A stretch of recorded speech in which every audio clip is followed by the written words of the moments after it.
Hi, and welcome back to ADK Talks, the podcast from ADKTaste.com, a curated guide to the best places, people, and experiences in the Adirondacks. The Adirondack Park covers 6 million acres. I know we say that in almost every episode, but that's bigger than the state of New Jersey. And while most people think of hiking, paddling, or skiing, there's another incredible way to experience the region, and that's on two wheels. Whether you're a serious cyclist, someone who's bike curious, or just looking for a memorable Adirondack weekend, today's episode is packed with ideas and insider advice. Joining us is Doug Haney, founder of BikeADK, a Saranac Lake-based company that has helped thousands of riders discover the Adirondacks through events, tours, gravel rides, rail trails, and some of the most scenic cycling routes in the Northeast.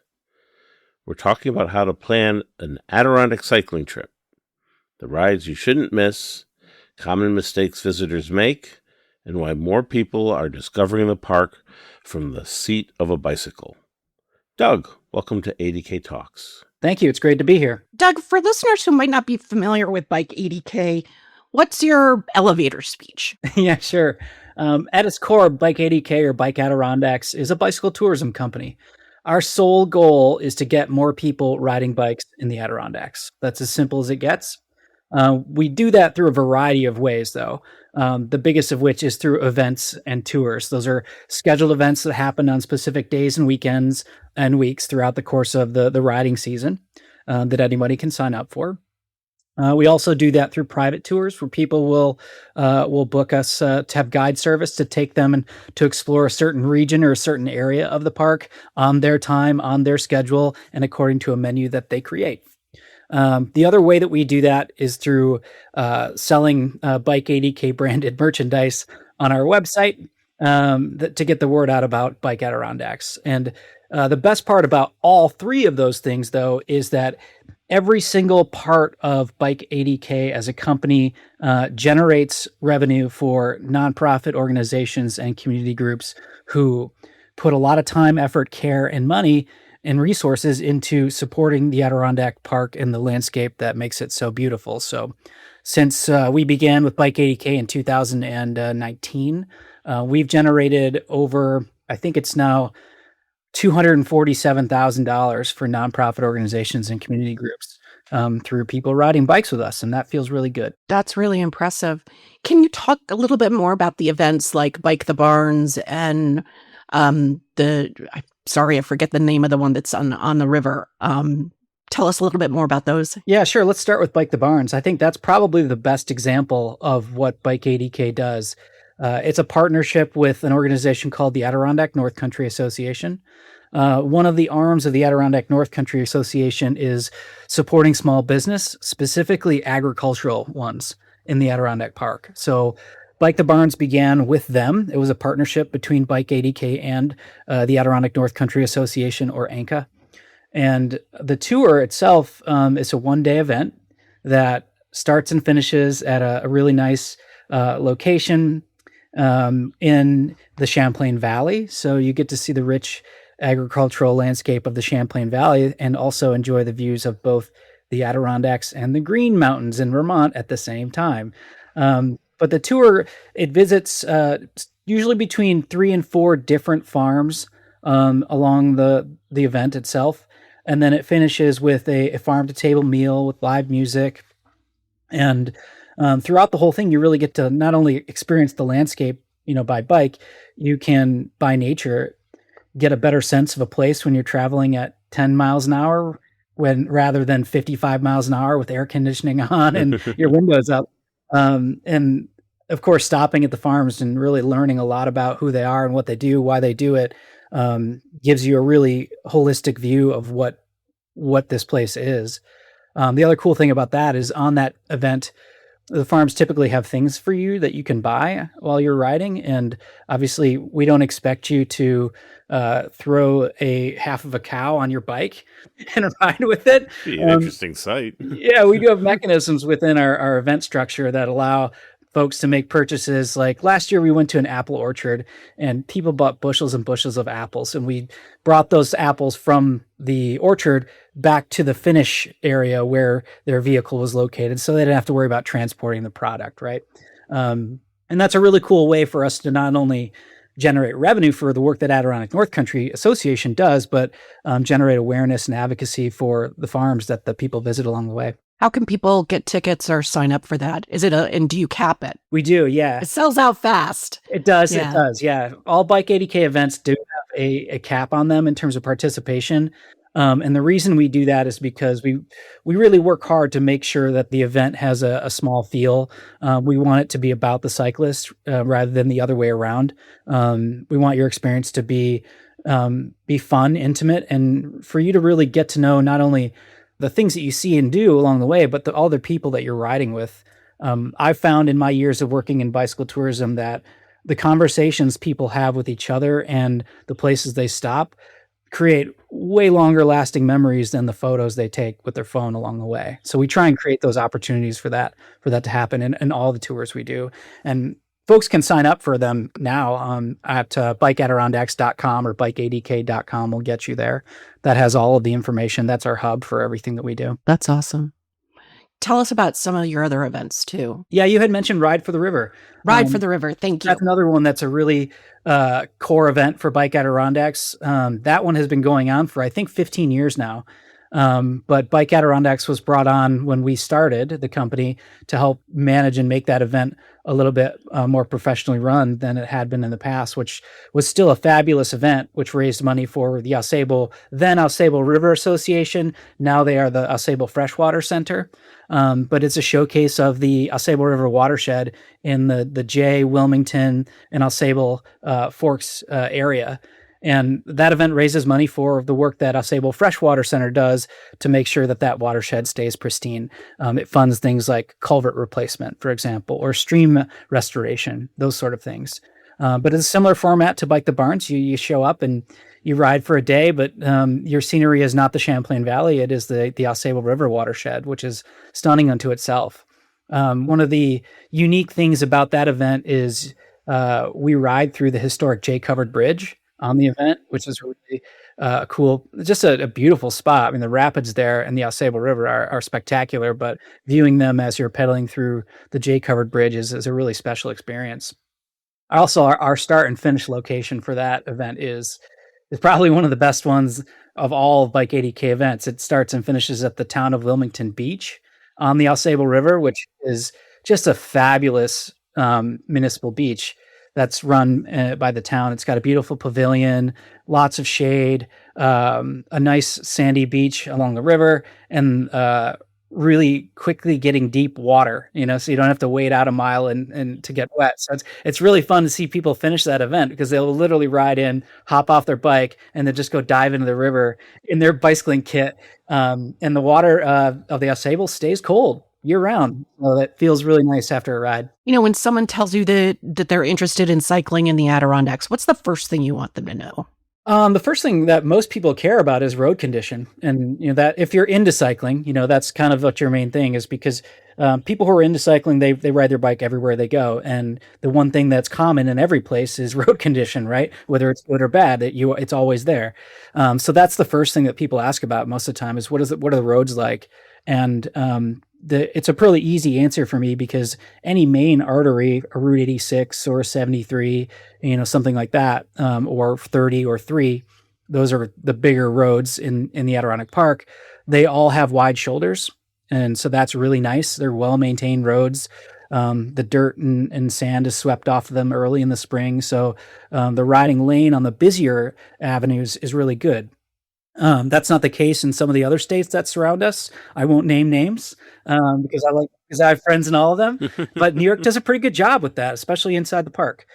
That being said, there are so many roads and gravel roads, and now the Adirondack Rail Trail that you can ride that you don't even have to go on a single highway, and your time spent is nice because the traffic is low on these roads. For the most part, people are used to having bicyclists there.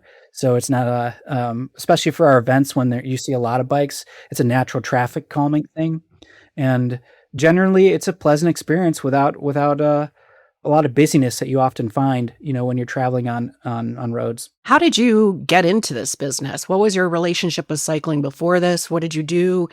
I imagine you didn't come out of the womb and say, I'm going to start a bike business. No, I didn't. But I did ride a BMX bike pretty early when I was a kid. Oh, wow. And I think, building dirt jumps behind my house. And then there was a summer that I grew up in Michigan, and there was a summer where my neighborhood, they redid the whole water and sewer, which they tore up my entire road for like an entire summer.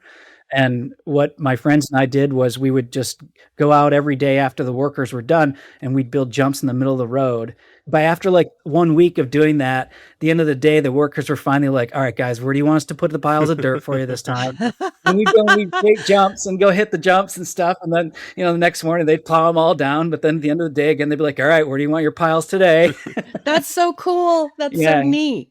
What drew you to the Adirondacks? Luck, really. I worked out of college in the Olympic movement, in sports communications specifically, which brought me from Long Island to Colorado, back to Michigan, and then eventually here to the Adirondacks to continue working in the Olympic movement. I worked for over a decade with the U.S. ski and snowboard teams, managing elite athlete communication for their Olympic and World Cup programs. But then after 12 years or so of that, of just tons and tons of travel, I was ready to do something else. And after the 2014 Olympic Games, my kids were 2 and 4, and I wanted to be home more. And so I kind of capped my career with the U.S. ski and snowboard teams and started a consulting business in both communications and event management. And I got really lucky in that a nonprofit organization in the Adirondacks was planning to start a week-long bicycle tour. And so they were my first client. And I did that for 3 years. And then unfortunately, that organization closed its Adirondack program, and that killed the bike tour. But I really I was having so much fun with it that I wanted to keep it going. And that's where BikeADK was born. And I turned it into a year-round company that's focused on bicycle tourism. And it's been fabulous, and it's been such a gift to meet so many people from all around the world and country to show them how great it is to ride a bike in the park. When you started, how confident were you that this was going to be a success, or was there a moment when you had sort of this, okay, I think this is going to work out? I think I knew that it was going to be successful after the very first summer of executing the week-long bike tour. It was a small group of people that we had for that first year of that event. Maybe 140, 150 people. But those people, I'm still friends with, a lot of them. They still contact me, and they still come and do BikeADK events. Those are bonds that are formed that you can't get unless you're spending quality time with someone on a bike or otherwise, on a hike or something like that, where you can really get to know somebody. So just from that experience, I knew there was something special there. But then, to be quite honest, I also knew the Adirondack Rail Trail was going to happen. Explain what that is for our listeners, because it's so cool. Yeah, sure. This has been a process that's been going on for over 20 years, 25 probably now. But a group of folks who are passionate about bicycling teamed up with a group of folks who are very passionate about snowmobiling, and they lobbied the state of New York really hard to change a 34-mile section of a railroad bed from being active for a tourism train and alone that into being a 34-mile vehicle-free corridor for recreational use, so non-motorized, except for snowmobiling in the winter. And in itself, that process took, 15 or so or more years just to get to a point where the state did eventually decide that they were going to take out the rails from the 34-mile corridor between Lake Placid and Tupper Lake. And then they refurbished the rails from Lake Placid to Old Forge for the tourism train to operate there. It just took a really long time, but now all 34 miles are open and people are using them every single day. So you can literally bike with other motorized vehicle free from Lake Placid to Saranac Lake and onto Tupper Lake and back again if you want. Yeah, you could do 68 miles and only cross a few roads. Yeah. It's amazing. I think that you can elaborate on this further, but the benefit of a rail bed is the grade, correct? That you have about a 3% grade as opposed to the steeper. Yeah, on average, I think it's 2% the whole way. I think there might be a couple really short sections where it might hit 4%, but even that is really minimal elevation gain or loss. So it's a really pleasant riding experience. And the surface is, there was a lot of buzz about what it was going to be like before they put down the first section 3 years ago between Saranac Lake and Lake Placid, but it's outstanding. I ride a road bike tire on it without an issue. And it's really cool to see the use that it's getting, not just from bicycling, but, for people running and walking I've seen people on hand bikes. I've seen people on recumbent bikes. I've seen people pulling trailers with boats behind them to get to remote ponds to go fishing.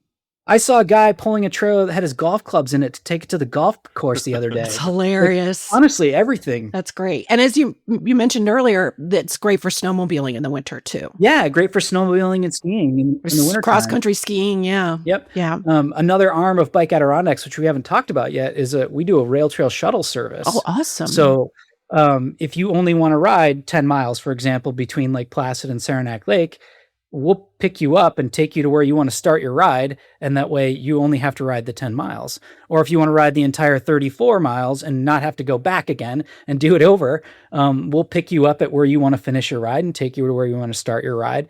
That way you can experience it in one shot.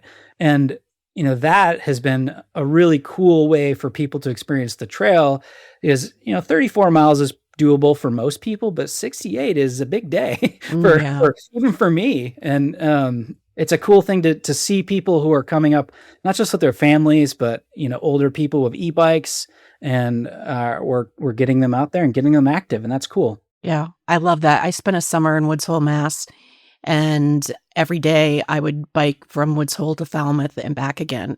And parts of it are right along the ocean. And the route from Woods Hole to Falmouth, this is on Cape Cod, listener, if you're not familiar with that area, you had the headwinds. So you had wind, like you had to pedal against the wind. And then on the way back, you had the wind at your back. So that was the best part of it. Yep. But that was on an old railroad route too. So that's really cool. Was there anything that surprised you or you didn't expect, when you first started this business and you didn't expect what happened? That's happened? I did not anticipate how well received it would be. I mean, I knew it was going to work.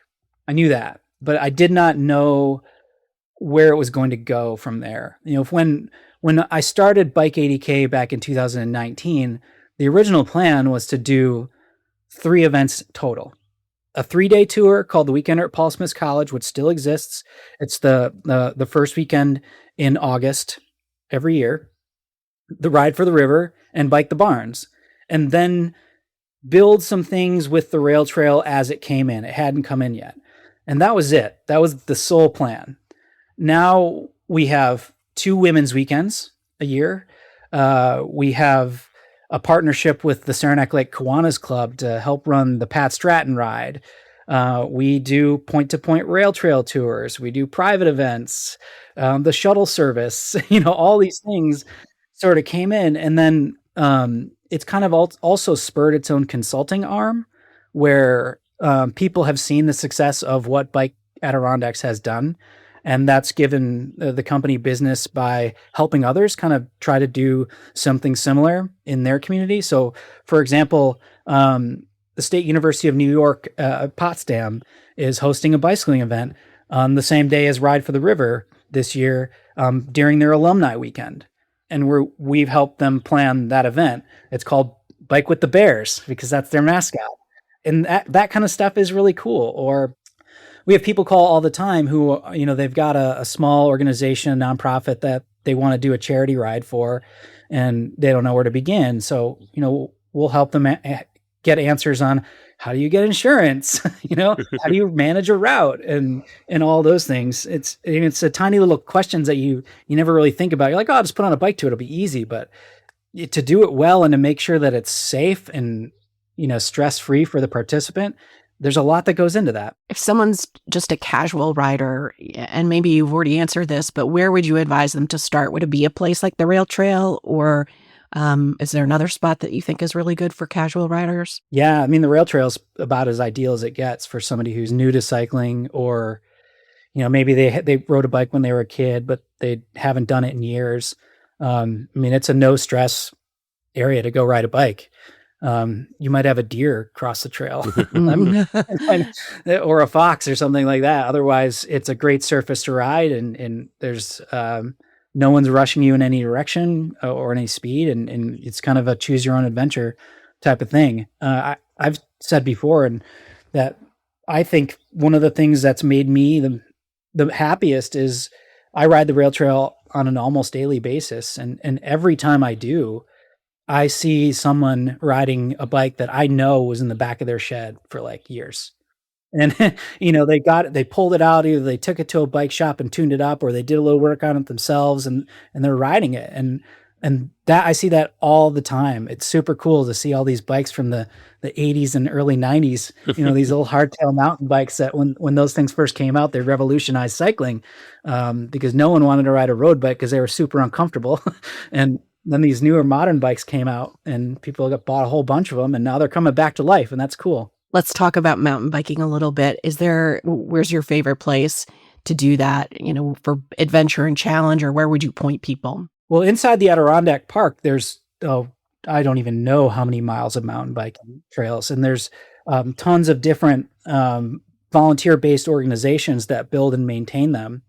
The biggest one inside the park is Barkeeter Trails Alliance, who builds and maintains over 140 miles of trails in the Lake Placid, Saranac Lake, Wilmington, Elizabethtown, and Keene communities. And then if you go over towards the Old Forge area, they've got their own advocacy group, the Adirondack Foothills Trails Alliance. And they, along with the town of Webb, have built hundreds of miles at Macaulay Mountain and an inlet at Fern Park. And then there's a group in Long Lake that's built mountain bike trails at Mount Sabatis. So, I mean, these things are popping up all over the place more and more, where communities are seeing the value and the fun in mountain biking, and they're working with, both municipalities and then sometimes private landowners to get access to land to go build trail. So you could go to any town and there's going to be a trail that you can ride, and that's growing every day, and that's cool too. If one of your friends from Michigan were coming to the Adirondacks for the first time and they wanted to do some cycling, is there a specific town you would send them to that you think makes the ideal base camp? I'm 100% biased on this because I live here. But, right. But I will also be honest with you in that I do think Saranac Lake is the best town to live in, if you're a cyclist or you're interested in cycling. One, it's in the middle of the Adirondack Rail Trail, so you can kind of in the middle. You can ride it to Lake Placid, you can ride it to Lake Clear and to Tupper Lake. There are 3 mountain bike networks right here in Saranac Lake at Fowler's Crossing, Mount Pisgah, and Dewey Mountain. And then using the rail trail as a connector to other routes is really fun. For example, I myself on Sunday morning, I rode my bike on the rail trail out to Floodwood Road.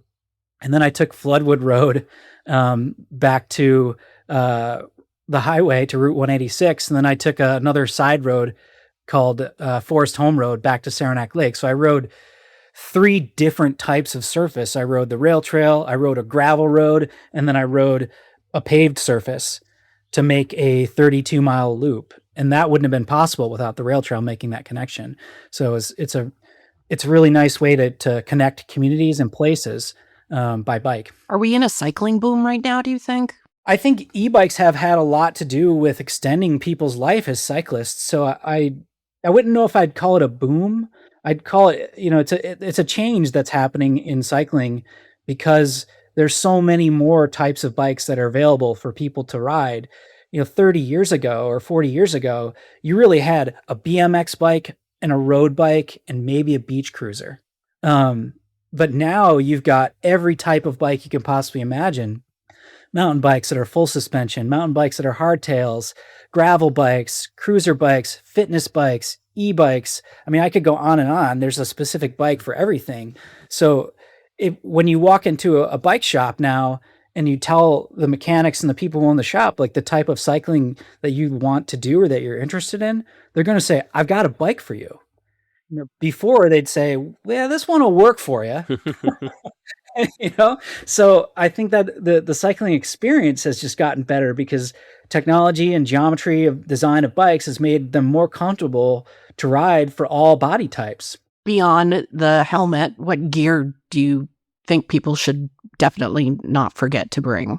I will say that I think my most important piece of bicycling gear I have is my chamois, which is a butt pad that you wear under your shorts. So cushioning. Exactly. If you ride a bike a lot, you tend to tone your behind so it doesn't hurt so much. But over time, just having a nice pair of shorts and a nice chamois it's going to make your cycling experience better and it'll make you more comfortable.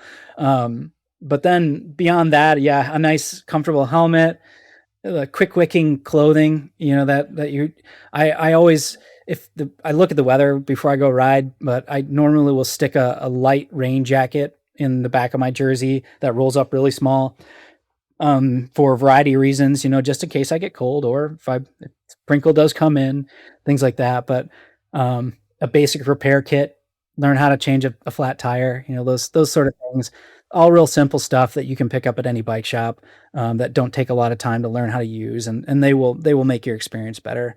No one likes to go riding, 10 miles down the rail trail and be in the middle of nowhere and then have a flat tire that you can't fix. What's the cell service like on the rail trail? Pretty good for most of it. When you're in the St. Regis canoe area, it's gone. But, in the Saranac Lake, Lake Clear, and Lake Placid and Tupper Lake areas, it's fine. But there's probably about 6 or 8 miles between Lake Clear and Tupper Lake that there isn't any.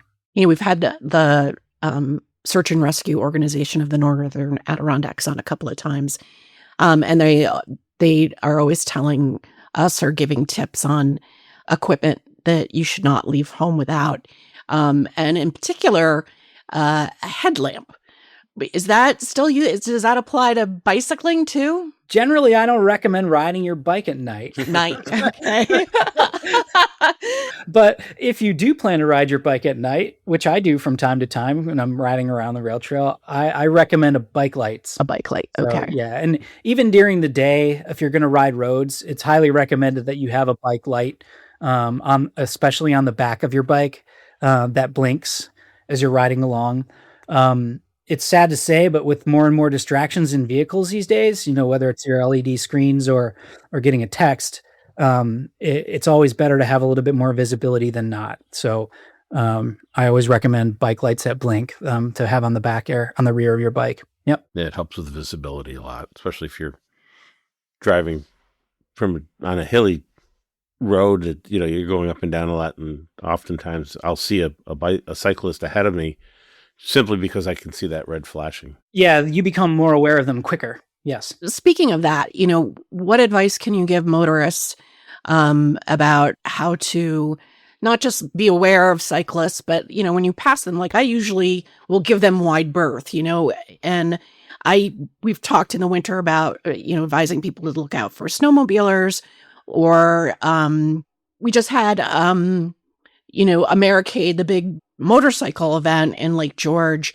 For cyclists, what should motorists do to make sure that they're not scaring the cyclist or they're being good partners on the road? The most important thing for a driver or a motorist to know is that cyclists are in the world of the Department of Transportation viewed with the same traffic laws as cars.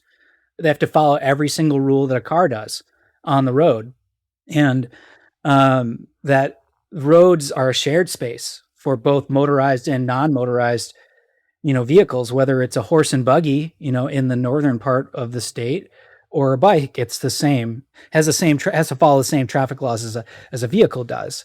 So just knowing that you're mutually sharing the road, with the same laws binding all of you is a good place to start. But in general, yeah, I think maintaining a safe speed in your car is the same as I would say maintaining a safe speed, on a bike. Never go faster than you're supposed to, or you feel comfortable doing on a bike. So for vehicles, you're right, Jane. I'd say giving a cyclist at least 3 feet passing and there usually is room on all roads for that to happen. Not passing a bicyclist who's cresting a hill because you don't know what's on the other side is, always something to think about for a driver. And, just generally, if you have the ability to do so, slow down a little bit and make sure that wind that is created when you pass is not as strong as it would if you were going to rip past somebody at a high speed. So, I mean, in general, I think it's a happier experience for everybody when you feel safe. The thing that I think is the hardest to see is when either a cyclist or a car has caused an unnecessary problem, whether that's a bicyclist riding, too far off the shoulder into the driving lane, or a car passing close when you can see they had the room, or in other circumstances, vehicles intentionally speeding up or, doing other things like beeping a horn as they pass, which is frankly more dangerous, I think, for everybody than anything else than it is just for the cyclists, because if you frighten a cyclist and they pull out in front of you, it's going to be a bad day for everybody. That's great advice.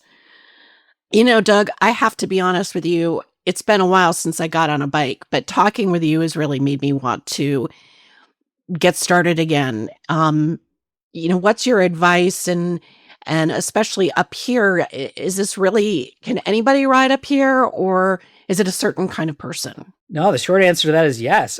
Everyone can ride a bike.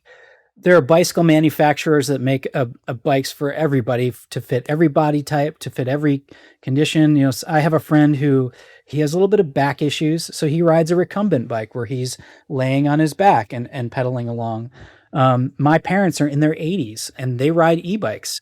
My father's on an e-tricycle now. He just got a new one. It's awesome. But it's he's out there. He's enjoying the experience of riding a bicycle, into his golden years, and that's cool. The little kids I see now, on Strider bikes, which is what my kids learned on, which are bikes that don't have pedals. They just kick themselves along. So there is something in the bicycling world that's going to make you able to have a really good time experiencing a bike. And if you're experiencing it for the first time, spend some time in a bike shop. Before I'd recommend not going and borrowing your neighbor's bike and just trying it out, but go and talk to people who know a lot about bicycles and make sure that your experience the first time, if you haven't been on one in a long time, is a good one, because I think that's the last thing that anybody wants to do, is go out and just grab a bike that's not the right one for them, for their body or for what they're trying to do, and then have a terrible time, on a bicycle and then not want to go do it again. Right. I wouldn't take my road bike on a mountain bike trail. Are there any bike shops you want to mention? And if you don't want to mention anything in particular, that's okay. But do you have a favorite bike shop, or do you have any recommendations? Yeah, there's a few really good ones in the Adirondack Park. I mean, just immediately where I live, there's 3 bike shops. Placid Planet Bicycles in Lake Placid, High Peak Cyclery in Lake Placid. There's Silver Birch Bicycles here in Saranac Lake. Down in the Saratoga area there's a Trek store. Gray Ghost Bicycles is down there. Rick's Bicycle Shop in Queensbury. Mountain Man in Old Forge, has bicycle stuff. So up in the Krogan area, which is just outside the park, there's a place called Good Old Spokes, which is fantastic. It's a nice bike shop. It also has an ice cream shop next to it. So perfect. There's not many of them around the park. I mean, just outside the park in Plattsburgh, there's also 2 bike shops. But in your community, especially people who may be listening to this who are coming from larger metro areas, there's certainly going to be a bike shop in your town. And go in and hang out there. They're always fun places to hang out anyway. Usually they've got an espresso machine, so there's that. And chat with them, and learn a little bit about, let them ask some questions, and then they're sure to give you good advice on whether you buy a bike from them or not. The bicycling industry is friendly like that. It's more of like, we're interested in getting people out there having fun riding a bike because we know that more people riding bikes is going to make our lives better. It ripples down all the way to everything, including, bike infrastructure. When new roads are built, more people using them to commute using bicycles means there's more opportunity to get money to widen that bike lane or make a separated bike lane or build a thing like a rail trail, right? So that comes from volume and interest. You've talked a lot about, the Tri-Lakes area, places in the central Adirondacks, the Champlain Valley. What about around the Lake George area? Yeah, Lake George has a bicycle path too. They were the first one in the Adirondacks to have one. They did a similar thing. They made an old railroad bed, a bicycle trail, and that is a very popular trail to ride. And in fact, Old Forge is doing a study right now to see how they can expand that and make it longer and go in other ways. So these discussions are happening all over the park. There's a group in Lewis County now who is looking at an old railroad bed that goes through Lowville and Croghan. I just mentioned those places, and maybe looking at how can they do something like what the Adirondack Rail Trail Association has done and the State Department of Environmental Conservation has done with the Adirondack Rail Trail, because the residuals are really, they're tangible and they're meaningful. And I mean, just since the rail trail has opened, and it's seen well over 200,000 users in just a short amount of time. And that data is probably way low because there's only a few counters on the trail now. And I've seen businesses are popping up, or they're creating another arm of their business. So, I mean, bikes are an economic driver for sure. That's awesome. How many miles do you think you bike in a year? Can you estimate it? I don't know. I really don't know. This is a question I've been asked before, honestly. There are, apps out there like Strava, and other things that track your miles. I don't use them. I'm not a purist or anything like that, but I really just like going out and riding my bike and not having to try and hit a number or a time or average speed or any of that stuff. I tend to think about the way I ride a bicycle is, if I'm out there and I'm smiling, then I am going the right speed and I'm going the right distance. And I say that to people who join Bike Adirondacks events all the time too. That's a biggest question I get when people are asking about signing up for an event. They ask, what type of bike first should they bring? And I say, whatever one makes you smile the most and that you're comfortable riding the distance that the event is for. And then the second thing they ask is, what's the right speed, to ride your events? And I say the same thing. I'm like, whatever one makes you smile the most. If you're not smiling, you're either going too fast or too slow. You can change that. I can't. Right. That's great. And I take that, to me personally too, is like, if I'm out there just to have fun and ride. All right, let's get into our rapid fire questions. Favorite Adirondack season? Winter. Really? That surprises me. For a cyclist, do you bike in the winter? I don't bike in the winter. I Okay. ski my brains out. You ski your brains out. Okay. But winter has always been my favorite season since I was a child. And there is something insanely special about the Adirondacks in winter because it changes into a new place. It's quieter. It just feels more like an intimate experience with nature for me in the winter.